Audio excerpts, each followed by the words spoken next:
भाई हैं, इन्होंने रिटायर होना है आज से 10 साल के बाद। Saad is to retire after 10 years। He want to have sufficient money to be able to withdraw ₹6 million 12 years from now. यानी कि आज से 10 साल के बाद वो रिटायर होने चाह रहे हैं और आज से 12 साल के बाद उन्हें ₹6 million चाहिए। यानी कि अगर मैं रिटायरमेंट डेट से आगे की बात करूं तो रिटायरमेंट डेट के 2 साल के बाद उनको ₹6 million चाहिए for his sons higher education and ₹100,000 per month for the household expenses for a period of 15 years। तो इस सवाल में उन्होंने कहा है कि उन्हें लगता है कि अगले 15 सालों तक उनको ₹1,00,000 पर मंथ की जरूरत होगी। तो एक ऐसा फंड क्रिएट करना चाहिए जहां से हर एक महीने के बाद वो जाएं, ₹1,00,000 निकालें और अपने खर्चे पूरे करें। राइट, तो बिल्कुल उसी तरह से ये एक फ्यूचर की विड्रॉल की एन्युटी बन गई है। ठीक है जी। साद intends to invest all his money in a bank which offers a guarantee rate of 9% compound monthly। उसने कहा है कि जो कुछ भी इन्वेस्ट होगा वो सारा का सारा इस 9% कंपाउंड मंथली वाले बैंक अकाउंट में इन्वेस्ट होगा। His present savings amount to ₹2 million। तो ये बिल्कुल वैसे ही है जैसे पीछे वाले सवाल में हमने देखा था, उसकी प्रेजेंट सेविंग ₹1,00,000 थी, ये ₹20 लाख इसकी सेविंग है। And he expects to receive ₹8 million when he retires after 10 years। Right, he also plans to make monthly contribution in the above account. Above account से मुराद कौन सा अकाउंट है? वो अकाउंट जिसमें उसको 9% का कंपाउंड इंटरेस्ट मिल रहा है until the date of his retirement. यानी कि अगले 10 साल तक वो उसमें कुछ मजीद पैसे भी जमा कराएगा। तो ये हमारी डिपॉजिट की एन्युटी हो जाएगी। Determine the amount that Saad should deposit in the above bank account each month in order to be able to withdraw the desired amount. Right, अच्छा जी, यहाँ पे भी बिल्कुल उसी तरह से हम लोग टाइमलाइन ड्रॉ करते हैं, फिर उसके बाद इसके ऊपर डिस्कशन करेंगे। देखें जनाब, आज ये टाइमलाइन है, आज को हम लोग 0 ईयर भी कहते हैं और इस डेट के ऊपर से आज से 10 साल के बाद 10 years from now Saad will retire, तो मैं इसे रिटायरमेंट कहता हूँ जी। ठीक है जी। अच्छा, उसके बाद उसने आगे मुझे ये कहा है कि जब वो रिटायर हो जाएगा तो रिटायरमेंट के 2 साल के बाद यानी कि आज से 12 साल के बाद उसको कुछ पैसे चाहिए। तो मैं यहाँ से 2 साल के बाद उसको कौन से पैसे चाहिए? उसको ₹6 million यहाँ पे इस डेट पे चाहिए। यानी कि इस डेट पे उसने वो ₹6 million विड्रॉ करवाने हैं।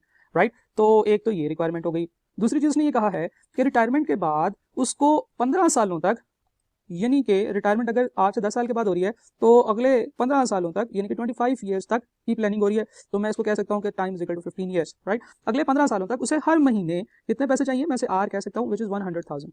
उसे हर महीने 100,000 रुपीज उसमें इन्वेस्ट करने हैं। तो अगर आप गौर से देखें और सोचें तो मैं कह सकता हूँ कि ये जो बात उसने बताई है ये विड्रॉल की एन्युटी की बताई है। बिल्कुल जिस तरह से हम लोगों ने इसे पीछे एक सवाल में किया है, एक विड्रॉल की एन्युटी है कि मैंने इस तरह से पैसे निकलवाने हैं। यानी कि इस डेट पे उसके पास कुछ पैसे होंगे और उन पैसों में से वो पैसे निकलवाता चला जाएगा, रिमेनिंग अमाउंट के ऊपर उसको 9% इंटरेस्ट मिलता चला जाएगा और जब वो आखिरी इंस्टॉलमेंट निकलवाएगा पैसे आहिस्ता आहिस्ता कम होते जाएंगे और हर इंस्टॉलमेंट के बाद हर दफा ₹1,00,000 निकलवाने के बाद उसके अकाउंट में पैसे कम रहते जाएंगे और क्योंकि पैसे कम रहते जाएंगे तो फिर उसके ऊपर अगले महीने का इंटरेस्ट भी कम लगेगा और तो पैसे कम होते होते होते होते होते जब वो 25 years पे पहुंचेगा तो उसके पास पैसे 0 हो जाएंगे। तो यही तो सेम कॉन्सेप्ट होता है जनाब एन्युटी का, कि एन्युटी के अंदर हम लोगों के पास कुछ पैसे होते हैं जिसे हम present value, equivalent present value of future cash flows कहते हैं और उस पी को हम लोग यूज करते चले जाते हैं और at the end of that time period P becomes 0। वो वैल्यू जो रिमेनिंग होती है वो 0 हो जाती है। बिल्कुल ऐसा ही सवाल है जी, सिर्फ 2 चीजें उसने मजीद बताई हैं। इसने इस सवाल में खैर एक और चीज बताई है और वो एक चीज ये है कि यहाँ पे इस डेट पे इसके पास ₹2 million है और ये भी उसने इन्वेस्ट किए हुए हैं। राइट, और फिर उसके बाद वो इसी एक टाइम पीरियड के अंदर कुछ मजीद पैसे भी मंथली जमा करवाना चाह रहा है। ठीक है जी, पढ़ते हैं सवाल। He also plans to make monthly contribution in the above account until the date of his retirement. तो यानी कि आज से लेकर अगले 10 साल तक ये डिपॉजिट भी करवाएगा और उसने पूछा है कि determine the amount that Saad should deposit. Saad भाई ये जो डिपॉजिट कराएंगे यानी कि आर ये कितना है ये कैलकुलेट करके बताएं। यानी कि बिल्कुल सेम सवाल है जैसा पहले वाला किया था, इसी तरह से डिपॉजिट करना है, उसी तरह से विड्रॉल करना है। ₹2 million हैं, सिर्फ 2 चीजें एक्स्ट्रा हैं। एक रिक्वायरमेंट एक्स्ट्रा कर दी है विड्रॉल की और दूसरी चीज ये है कि जब वो जिस डेट पे रिटायर होगा उस डेट पे भी एग्जैक्टली उसी डेट पे भी उसको कुछ पैसे मिलेंगे। राइट, तो मैं इसे कहता हूं कि ये है जी इसकी पेंशन। तो उसने सवाल यही पूछा है कि कितना डिपॉजिट कराना है। तो इस केस में हम लोग बिल्कुल उसी कॉन्सेप्ट से क्वेश्चन को सॉल्व करते हैं। सबसे पहले हम लोग देखते हैं कि हमारी रिक्वायरमेंट क्या है। तो अगर हम लोग रिटायरमेंट की डेट के ऊपर अपनी रिक्वायरमेंट कैलकुलेट करना चाहते हैं तो क्योंकि मुझे फ्यूचर में 2 डिफरेंट टाइप के कैश विड्रॉ कराने हैं, एक तो मुझे जो हमारी रिटायरमेंट डेट है उसके बिल्कुल 2 साल के बाद ₹6 million चाहिए। तो ये ₹6 million तो मुझे रिटायरमेंट से 2 साल के बाद चाहिए। तो अगर मैं ये कहता हूँ कि मुझे रिटायरमेंट डेट पे इसकी वैल्यू कितनी होगी तो that will B R1 first requirement कि हम लोग कैलकुलेट करेंगे प्रेजेंट वैल्यू ऑफ ₹6 million। ठीक है जी, which are required 2 years after retirement. Right, अच्छा जी, इसके बाद मेरी जो दूसरी रिक्वायरमेंट होगी, दूसरी रिक्वायरमेंट वही है जो पिछले क्वेश्चन में भी थी कि उसने अगले 15 सालों तक हर महीने ₹1,00,000 निकालने हैं। तो मेरी सेकंड रिक्वायरमेंट होगी जी present value of annuity of ₹100,000। ठीक है जी, मंथली फॉर 15 years। राइट, तो ये जो 2 वैल्यूज मेरे पास आएंगी, मैं जब इन दोनों को जमा करूंगा तो इतने पैसे मेरे पास रिटायरमेंट की डेट पे होने चाहिए। जब रिटायरमेंट की डेट पे मेरे पास इतने पैसे होंगे मैं अपनी ये फ्यूचर की 2 रिक्वायरमेंट्स फुलफिल कर सकता हूँ। राइट, अच्छा, इस रिक्वायरमेंट के बाद मैं ये देखूंगा कि मुझे ये पता चले कि मेरे पास अवेलेबिलिटी उस वक्त कितनी होगी। तो सबसे पहले जो मेरे पास अवेलेबिलिटी होगी मैं इसे A1 कह सकता हूँ, वो पेंशन की अमाउंट है जो मुझे मिलेगी। पेंशन, ठीक है जी। इस केस में ये मुझे पता है कि ये इन्फॉर्मेशन क्या है, मुझे पता है कि उसे 8 मिलियन रुपीस मिलेंगे, तो 8 मिलियन की उसे पेंशन तो मिलेगी, उसी डेट पे मिलेगी जिस डेट पे हम लोग कैलकुलेट कर रहे हैं। तो ना हमें इसकी प्रेजेंट वैल्यू चाहिए ना इसकी फ्यूचर वैल्यू चाहिए, तो क्यों ना मैं ऐसे करूं कि ये जो मेरा अपना आखिरी कॉलम है जो फाइनल वर्किंग है इसके अंदर ये वाली अमाउंट तो कंफर्म ही हुई है, तो मैं इसे लिखना दूं। तो 8 मिलियन रुपीस तो मेरे पास होंगे ही होंगे। अच्छा जी, इसके बाद मेरे पास कुछ और पैसे भी होंगे। कौन से भला? वो पैसे जो आज मेरे पास 2 मिलियन रुपीस हैं, ये कंपाउंड हो के आज से 10 साल के बाद कुछ अमाउंट बन चुकी होगी, क्योंकि ये मैंने कहाँ पे इन्वेस्ट की हुई है, 9% के ऊपर इन्वेस्ट की हुई है। तो इसका मतलब ये है कि ये जो पैसे हैं ये जब कंपाउंड होंगे तो कंपाउंड होके कुछ और वैल्यू बन जाएगी। तो मैं कहूँगा कि मेरे पास एक और चीज़ भी अवेलेबल है, वो है future value of ₹2 million after 10 years, जो कि 10 साल तक रही है invested at the rate of 9% compound monthly, right. तो this will be my second availability, जो कि मैं इसमें से माइनस करूंगा, और फिर मेरे पास वो रिक्वायरमेंट आ जाएगी जो मुझे चाहिए मजीद। तो जो मुझे मजीद पैसे चाहिए वो डिपॉजिट से हम पूरे करेंगे। तो उसी तरह से ये जो मेरे पास रिक्वायरमेंट आ जाएगी, मैं से कहूंगा कि this is equal to sum of deposit annuity, इतने पैसे मुझे चाहिए, और अगर मुझे फ्यूचर में इतने पैसे चाहिए हो तो मैं वहां से वर्क बैक करके मंथली डिपॉजिट निकाल सकता हूँ, मंथली डिपॉजिट जो कि मिस्टर साद को बैंक में जमा कराने हैं, ताकि उसके पास फ्यूचर में एनविटी की मदद से इतने पैसे इकट्ठे हो चुके होंगे, जो करंट सेविंग्स हैं वो कंपाउंड होकर इतनी अमाउंट हो चुकी होगी, वो मैं यहाँ पे लिखूंगा, और उस वक्त मुझे 8 मिलियन रुपीस मिलेंगे। तो मेरे पास ये जो तीनों चीजें हैं, तीनों को जमा करूंगा तो मेरे पास मेरी इस जो रिक्वायरमेंट है इसके इक्वल पैसे आ जाएंगे।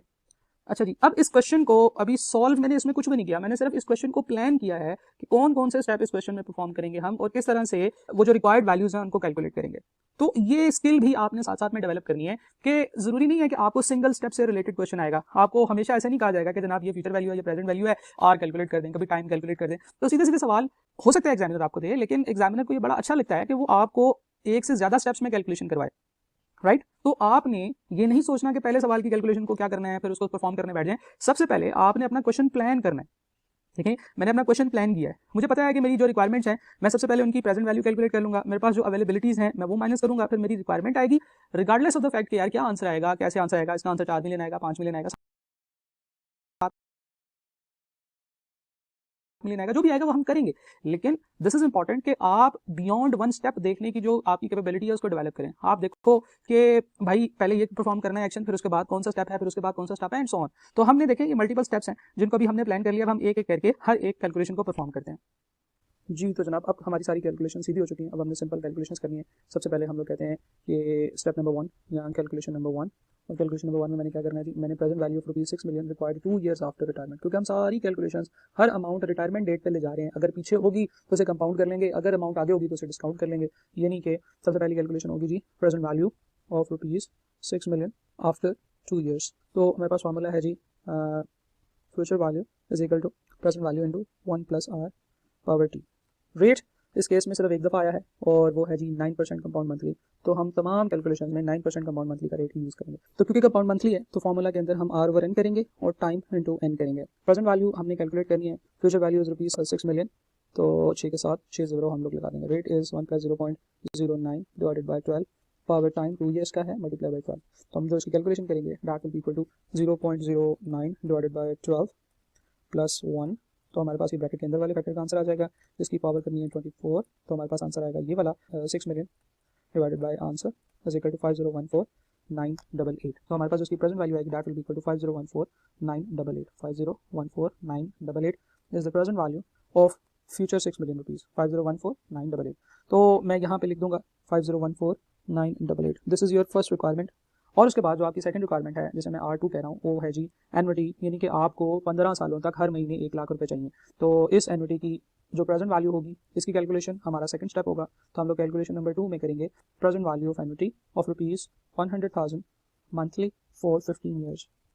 तो हमारे पास यहाँ पे कैपिटल R होगा जी 100,000 का, टाइम जो होगा वो 15 ईयर्स होगा, रेट वही सेम 0.09, कंपाउंडेड फ्रीक्वेंसी 12 की होगी, और हम लोगों ने क्या कैलकुलेट करना है जी, पी कैलकुलेट करना है। तो इसका फॉर्मूला मैं लिख देता हूँ, आप इसे सॉल्व करेंगे।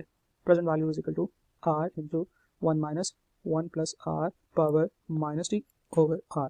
और क्योंकि कंपाउंडिंग फ्रीक्वेंसी के साथ साथ compounding frequency more than 1 in the year है, तो जहाँ जहाँ पे r होगा उसे हम n से डिवाइड करेंगे और जहाँ जहाँ पे टाइम है उसे n से मल्टीप्लाई कर रहे होंगे। तो हमारे पास उसकी प्रेजेंट वैल्यू के लिए जो कैलकुलेशन बनेगी वो कुछ इस तरह से बनेगी कि r is equal to 100,000 into 1 - 1 plus what is the rate 0.09 divided by 12।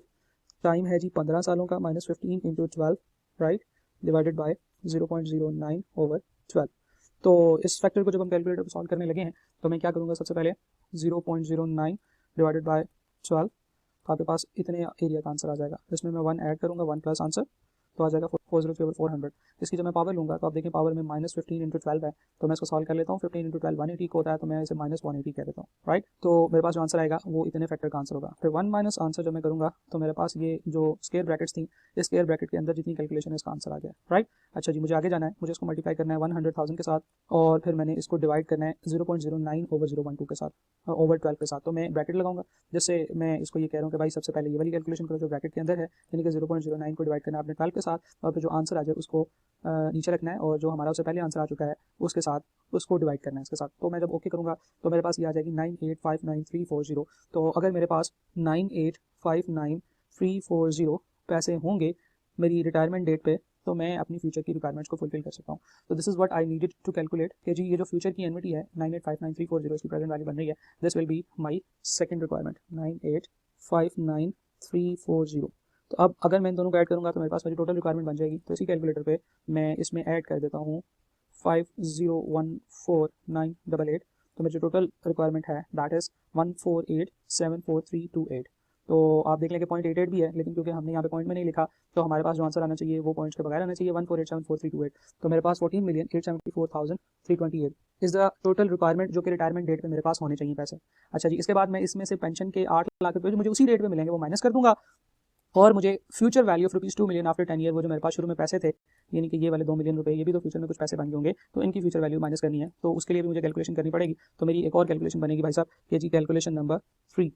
जो कैलकुलेशन नंबर 3 है that is future value of ₹2 million invested at 9% per annum compound monthly, right. तो ये भी सिंपल कंपाउंड सिंपल तो नहीं कहना चाहिए, ये भी एक इजी है question related to compound interest. तो इसका फार्मूला होता है future value is equal to present value into 1 + r power t। अच्छा जी, इसमें हमें फ्यूचर वैल्यू कैलकुलेट करनी है, यानी कि आज से 10 साल के बाद की वैल्यू, यानी कि 20 लाख रुपए, तो वो फ्यूचर में कितने हो गए होंगे। तो उसके लिए मुझे 2 million into 1 + what is the rate 0.09 divided by 12, क्योंकि 12 मंथ की मंथली कंपाउंडिंग है और टाइम 10 ईयर्स है, तो मुझे उसको भी 12 से मल्टीप्लाई करना पड़ेगा। Now the future value will be, इस कैलकुलेटर के ऊपर ही दोबारा कैलकुलेशन करते हैं, 0.09 डिवाइडेड बाय 12 + 1, जिसमें 1 ऐड कर दिया, और उसके बाद इसकी पावर मैंने कैलकुलेट करनी है 10 × 12 120। तो मैं 120 की पावर कैलकुलेट करूंगा तो बनेगा 2.45, मैंने इसको मल्टीप्लाई करना है 2 मिलियन के साथ, 2 1 2 3 4 5 6, राइट। तो मेरे पास जो आंसर आएगा दैट विल बी 4902714। तो इसकी जो फ्यूचर वैल्यू बनेगी that will be equal to 4902714। तो ये भी मेरे पास उस डेट पे पैसे होंगे जिस डेट पे मैं रिटायर होऊंगा। तो मैं यहाँ पे लिख देता हूँ कि जी फ्यूचर वैल्यू ऑफ 2 मिलियन कितने बनेंगे जी 4902714। तो 4902714, राइट। तो हम लोग अभी 3 कैलकुलेशंस कर चुके हैं, और इन तीनों कैलकुलेशंस के बाद जब मैंने उनको यहाँ पे पुट किया है और अब मैं इसको कैलकुलेट करने लगा तो मेरे पास वो रिक्वायरमेंट आएगी जो मुझे पैसे चाहिए। तो अब कैलकुलेशन सिंपल है जहाँ कि मैंने करना क्या है, मैंने 14,874,328 जो कि मेरी टोटल रिक्वायरमेंट है उसमें से मैंने माइनस करना है 8 और मिलियन और 8 1 2 3 4 5 6 8 मिलियन माइनस करना है। फिर इसमें से मैंने वो पैसे भी माइनस करने हैं जो कि 2 मिलियन की फ्यूचर वैल्यू है 4902714। तो आपको कितने पैसे चाहिए, 1971614 इज़ योर नीड। ये आपको मजीद अभी चाहिए किस डेट पे, जिस डेट पे आप रिटायर हो रहे होंगे, 1971614। तो 1971614। तो इस रिक्वायरमेंट को फुलफिल करने के लिए हम लोग एक सिंकिंग फंड क्रिएट करेंगे, और इस सिंकिंग फंड का आर कैलकुलेट करना है आपने। तो this will be R working number, ये कैलकुलेशन नंबर 4 कि हम लोग क्या कैलकुलेट कर रहे हैं, हम लोग ये कैलकुलेट करना चाह रहे हैं कि आर कितना होगा if S is equal to जो हमारी फ्यूचर वैल्यू है 1971614, 1971614 आपका फ्यूचर वैल्यू जो आपको चाहिए, आपकी जो कंपाउंडिंग है वो मंथली है, रेट जो है वो 0.09 का है, यानी कि 9% का रेट है। तो लेट्स सी, अब ये भी बिल्कुल सिंपल कैलकुलेशन है, हम इस कैलकुलेशन को बड़ी दफ़ा कर चुके हैं। हमने एस का फॉर्मूला यूज़ करना है, S is equal to R into 1 + r power t - 1 over r which is your rate. और इस केस में क्योंकि compounding more than 1 in year है तो हम r ओवर n और t इंटू n करेंगे। वैल्यूज पुट करते हैं जी, सम है 1971614 is your future requirement, r आपने कैलकुलेट करना है, और ये बनेगा 1 + 0.09 डिवाइडेड बाय 12। टाइम कितने सालों के लिए आपने पेमेंट करनी है, अब आपका टाइम है 10 सालों का, 10 सालों की एनविटी है ना, जो आपकी डिपॉजिट की एनविटी है वो 10 सालों की है, इंटू 12, और मंथली पेमेंट है -1 डिवाइडेड बाय 0.09 ओवर 12। तो अब मैं ऐसे कहता हूँ कि मैं इस सारे के सारे फैक्टर का आंसर कैलकुलेट कर लेता हूँ और फिर उधर ले जाके उसको डिवाइड कर दूंगा 1971614 से तो मेरे पास आर आ जाएगा। ठीक है जी, तो इसको भी कैलकुलेटर पे मैं एक दफ़ा आपके सामने कर देता हूँ ताकि आपको पता चल जाए कि कितना ईजिली हम इसे सॉल्व कर सकते हैं। 0.09 divided by 12, right, 1 plus answer कर लें, फिर उसके बाद इसकी पावर करनी है 120 की और जो आंसर आए उसमें से -1 कर देना है, तो मेरे पास ये जो ऊपर वाला फैक्टर है इसकी कैलकुलेशन हो गई। इसके बाद मैंने इसको डिवाइड करना है जनाब 0.09 डिवाइडेड बाय 12 का जो फाइनल आउटपुट आता है उसके साथ, राइट, तो दैट विल बी 193,514 और मैं without any delay 1971614 divided by answer करूँगा तो मेरे पास 10,188 is the total amount of R that you should deposit. ठीक है जी, दैट इज़ 10188, तो 10188 इज़ द टोटल अमाउंट जो कि उसको मंथली अब जमा करानी है ताकि फ्यूचर में उसके पास इतने पैसे हो जाएं कि वो अपनी उन दोनों रिक्वायरमेंट्स को फुलफिल कर सके जो इसके पास हैं, राइट। तो इसकी जो रिक्वायरमेंट थी वो ये थी कि एक तो उसको 6 मिलियन रुपए चाहिए रिटायरमेंट के बिल्कुल 2 साल के बाद, और उसके बाद उसके अलावा उसको अगले 15 सालों तक, रिटायरमेंट के अगले 15 सालों तक हर महीने 1-1 लाख रुपए चाहिए था। तो ये काफ़ी लंबा सवाल हो गया है और इस लंबे क्वेश्चन को आप समझ सकते हैं कि एग्जामिनर जो है वो शायद ना पूछे या हो सकता है कि वो पूछ भी ले, लेकिन इसमें जो इंपॉर्टेंट है वो ये है, जो इसमें जो प्रैक्टिस कराना मकसूद है वो ये है कि आप एक से ज़्यादा स्टेप्स जो किसी भी एक सवाल की कैलकुलेशन में इन्वॉल्व होते हैं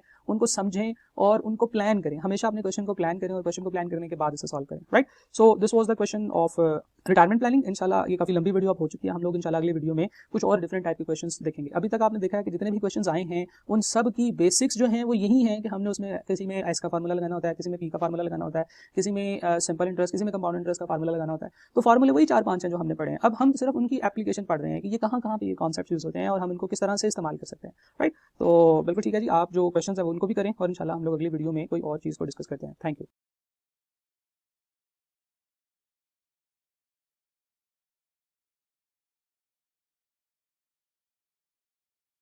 तो